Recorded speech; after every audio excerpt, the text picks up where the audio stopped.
For over 80 years, the Ambassador Bridge has been a Detroit landmark, the Motor City's primary connection to the Canadian province of Ontario. Last year, more than 7 million cars and trucks crossed the bridge, paying out at least $40 million to the one man who's owned the bridge for the past 30 years. He's Detroit billionaire Manuel "Matty" Maroon, and his control of the international crossing has drawn the ire of people who live near the river. Deb Sumner says the truck traffic through her neighborhood has become intolerable. Even worse since Maroon built a duty-free station that's forced the trucks to be diverted through local streets.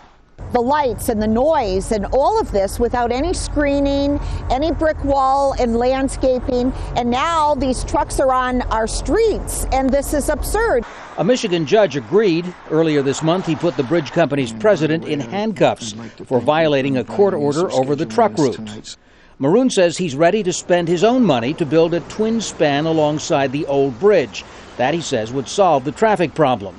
But Maroon's critics on both sides of the border propose to build a competing public bridge downriver.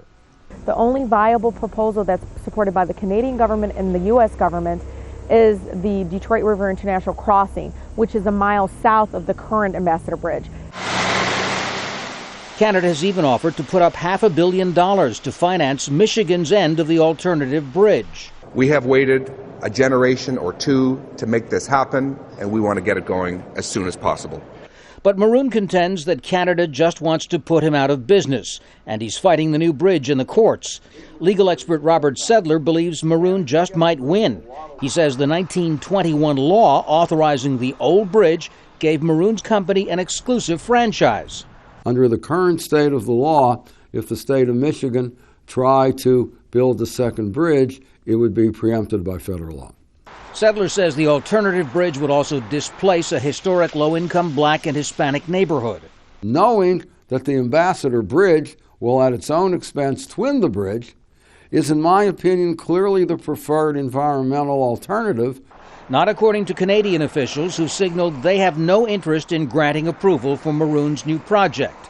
Meanwhile, the public bridge alternative is stalled in Michigan's legislature, leaving both sides in a stalemate and the Detroit streets clogged with 18-wheelers. Tom Ackerman, Al Jazeera, Detroit.